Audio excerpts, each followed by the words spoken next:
Hey everyone, my name is Shanice and welcome back to my channel. Today I will be going through my favorite films of 2024. That doesn't necessarily include only new releases, just films that I personally watched. I'm not going to go into great specificity. This is just going to be kind of a quick run through of some of my favorites from last year. So I am going to begin with some of my honorable mentions. And yes, I do rank the films even within the honorable mentions. So I guess at the bottom of the honorable mentions list is the film Living, directed by Oliver Hermanus. It was adapted from a Kurosawa film called Ikiru.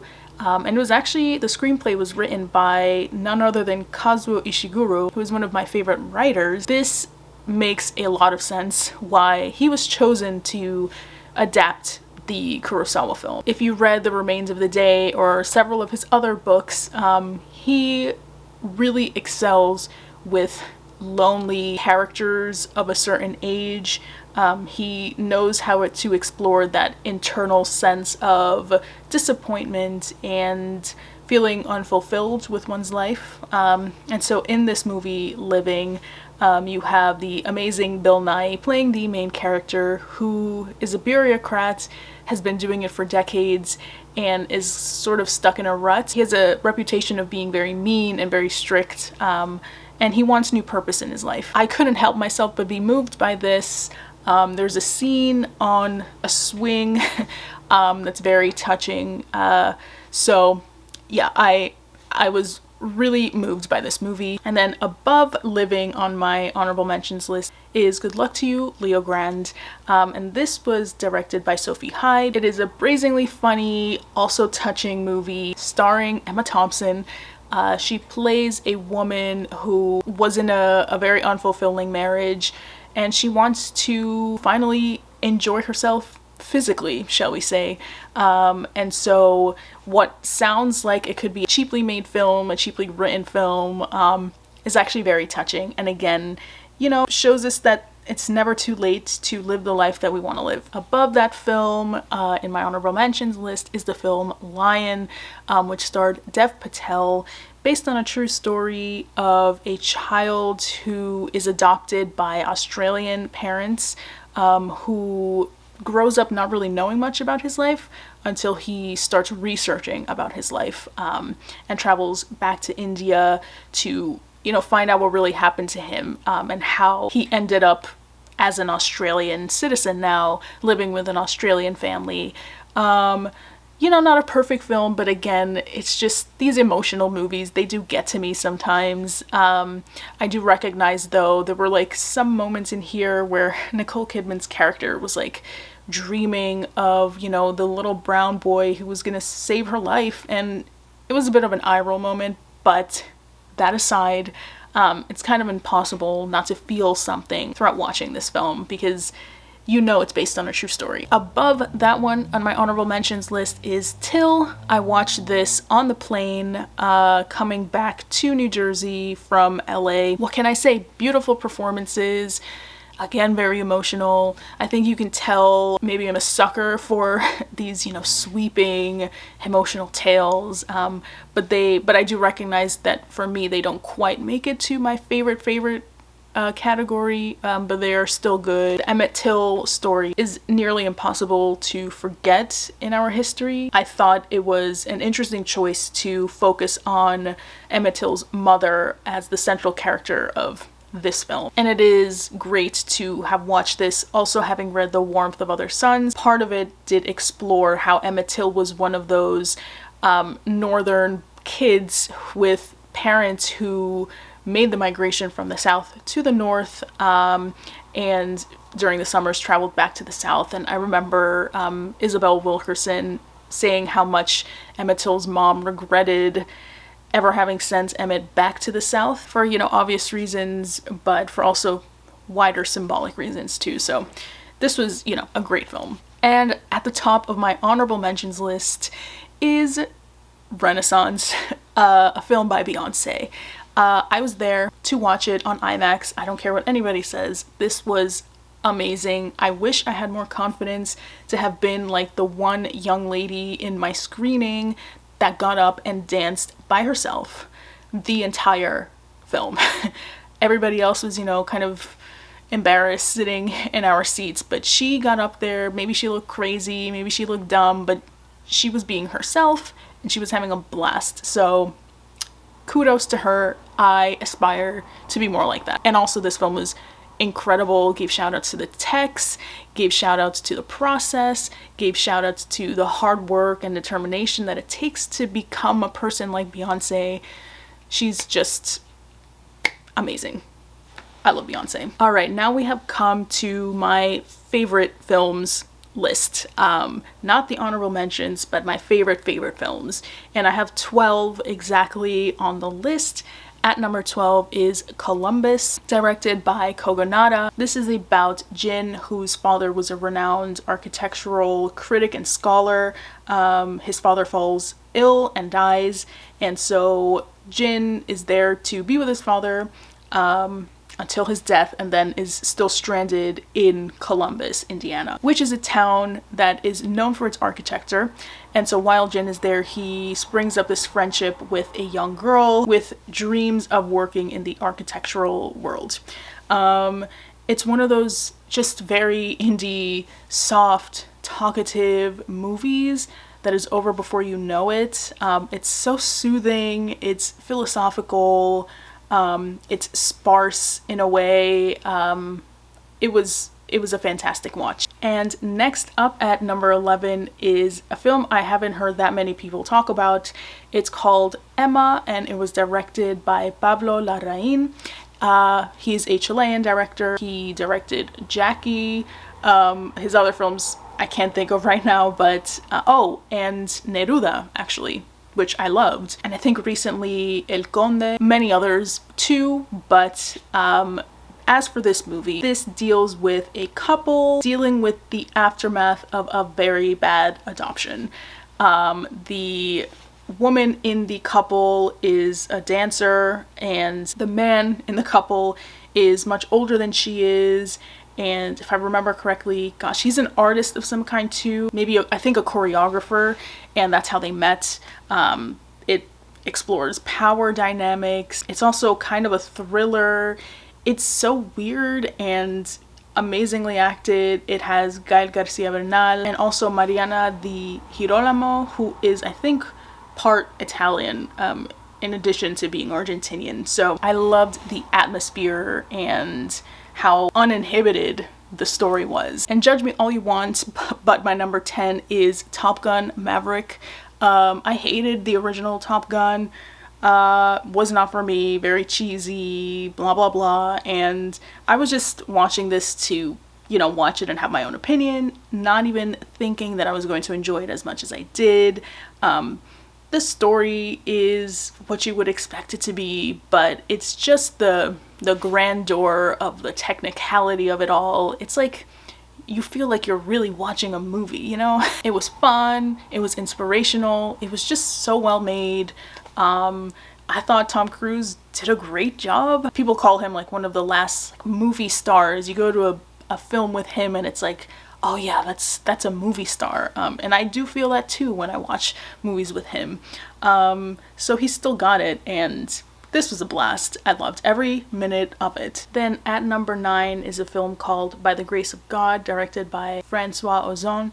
And this one is about a man who, you know, has already established his life. He has a wife, he has children. One day he realizes that a local priest who officiates mass with children all the time is actually the man who abused him when he was younger. And so this film is about that man meeting other survivors of assault who have been, you know, abused by that priest, all getting together to determine how they are going to respond to this. It's about them finding their voices, finding their truth, and also the movie does an amazing job of showcasing how everyone deals with their trauma in a different way. Some people don't want to ever talk about it. Some people want to make revolution out of it. Other people want to forgive. Other people, you know, seek solace in religion. it's just so well-rounded and non-judgmental. An amazing movie. I think it was on Prime when I watched it, and I hope it still is, and if you have Prime, you know, make some time to watch it. This was a really great film. At number 8 is a film that many people hated. Thought it was a waste of time, overlong, but I really liked. It was Bardo, directed by Alejandro González Iñárritu, and I don't know, I guess I just like the weird movies. This was reminiscent of Paulo Sorrentino's work, namely The Great Beauty. Kind of this artist looking back at his life, walking through, you know, Mexico, dealing with family issues, but done in a very experimental way. The main character essentially has an existential crisis. There are weird birth scenes in here that take on a bit of the fantastical, surrealist tone to them. It's weird. I don't know what else to say, but I love brazen, confident directorial voices, and I saw the vision here and I really enjoyed it. Next up is the movie Women Talking, directed by Sarah Polley, based on a book, and I want to say based on real events, which is even more shocking, but what it is about is a group of very conservative religious women who decide to meet up together in this like barn, which is the only place that they can really find to share their opinions openly with each other. They go in there to discuss how to respond to recent sexual assaults committed by the men in the town. And similar to By the Grace of God, there are many perspectives to be had, many survivors who just view retaliation differently, forgiveness differently.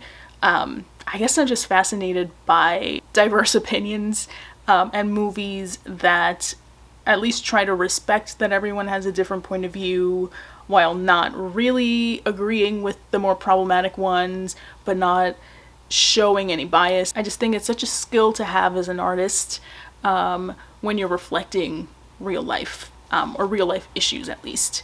And brilliant cast, great writing, makes me really want to read the book as well. Yeah, I highly recommend this one too. And next up is Tar, directed by Todd Fields. I loved his movie Little Children years ago when I watched it. I still own it, probably is due a rewatch at some point. This is about a super well-renowned classical conductor named Tar, Lydia Tar, played by Cate Blanchett, who is phenomenal as usual. There are certain allegations against her. It really looks at women who abuse their power in relationships. It also looks at the response to people who abuse their power, the good and the bad in it. It was just complicated and really well navigated by Todd Fields. It's a talky, intellectual movie, which I'm a sucker for. Yeah, this is one of those movies that I really wished I saw in theaters on the big screen with great sound instead of on my laptop. But who knows, maybe in the future they'll have some retrospective of Todd Fields or like Cate Blanchett's filmography somewhere in the world. And hopefully I will be there or close enough to go see it in films. Next up at number 5, now we've reached the top 5, is The Five Devils. Thank you, Gene Siskel Film Center, for playing this when I happened to be in Chicago. I had never heard of this film. Directed by Léa Mysius. And okay, what it's about.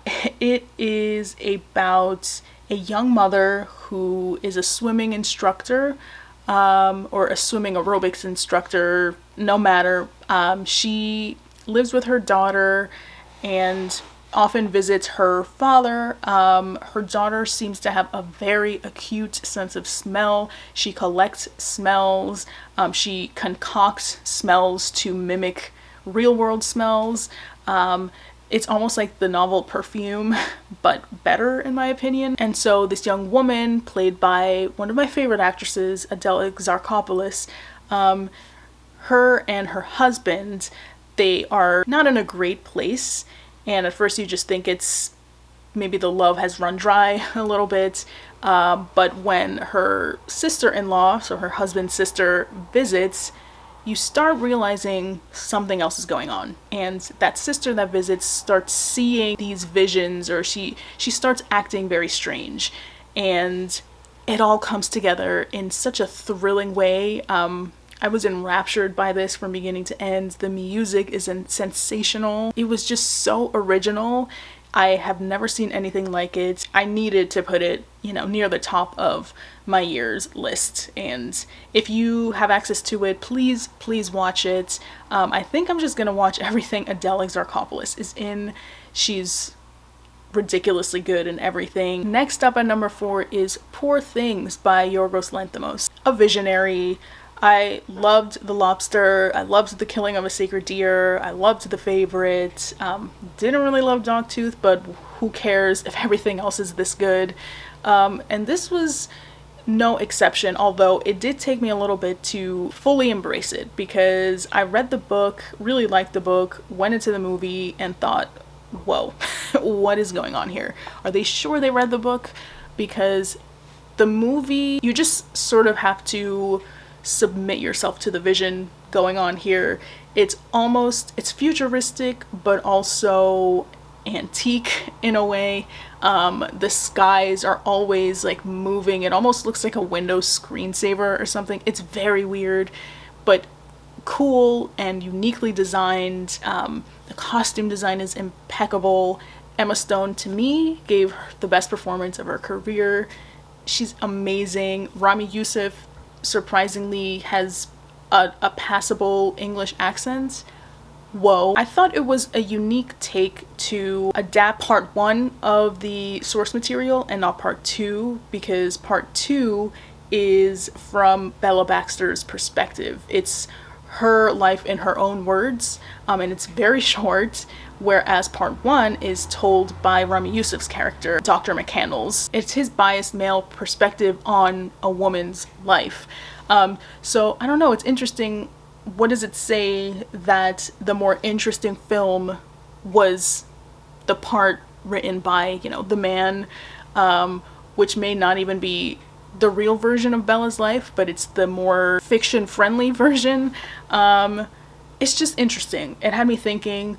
I don't know what to make of it, but there's also something to be said about making Godfrey more physically deformed than I think he was meant to be in the book, which, there's a lot of analyses about how deformity in fiction and film is often linked to being evil, being a villain. What is it really saying? So left a lot for me to think about. It's so focused in what it's trying to do visually. It was a feast, and I loved the end credits. I loved the opening credits. I think it totally deserves to be seen on the big screen. And the score, just loved all those like bass notes, and it's distorted in some portions. Amazing. Next up at number 3 is Secrets and Lies, directed by Mike Leigh. This is about a Black optometrist who wants to find out who her biological mother is, and she discovers she is white. And it's about both worlds reconciling each other, and the biological mother, finally developing a relationship with the daughter that she couldn't mother. For this movie to work, you kind of do have to suspend your disbelief. The casting is interesting. Don't really get stuck on, the woman playing her mother doesn't really look like maybe it could be her mother. I'm just saying, if you just move past that and you enjoy the forensic, microscopic look at mother-daughter relationships and race relations in the UK at the time, it's so beautifully done. By the end, it's a long movie, so strap in, but by the end, it's like you don't want it to end because there's so much more that needed to be said, but you're also in a way satisfied that that was the end, because if it kept going then it would have been too long. This was a surprise watch for me, and I'm so glad I can add it to my list of favorites. At number 2, I'm sure is a hot take, but my number 2 favorite film was Oppenheimer, directed by Christopher Nolan. Really did not expect to enjoy it that much. I have no words for the technical feat of this movie. Cillian Murphy, wow. Emily Blunt, just terrific. And it does take you a little bit to understand the time jumps. It's made easy by the black and white versus the color photography. Still, you're trying to piece together how they're related and how the characters are related. Shout out to my university, UChicago, which was briefly mentioned in here. I'm not gonna say I'm a Christopher Nolan super fan, but you know, he's a pretty talented guy, and I can't deny that this, of all his films, I think merits like the most praise. I think his talent here is fully realized. And at number 1, my favorite film of 2023 is Happening, directed by Audrey Diwan.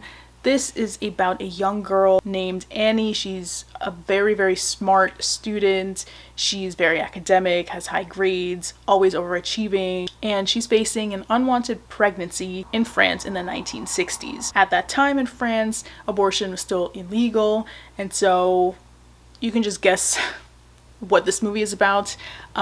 Based on an Annie Ernaux autobiographical work called L'Événement. Nothing was wasted. Everything was economical and perfectly placed, perfectly said, perfectly acted.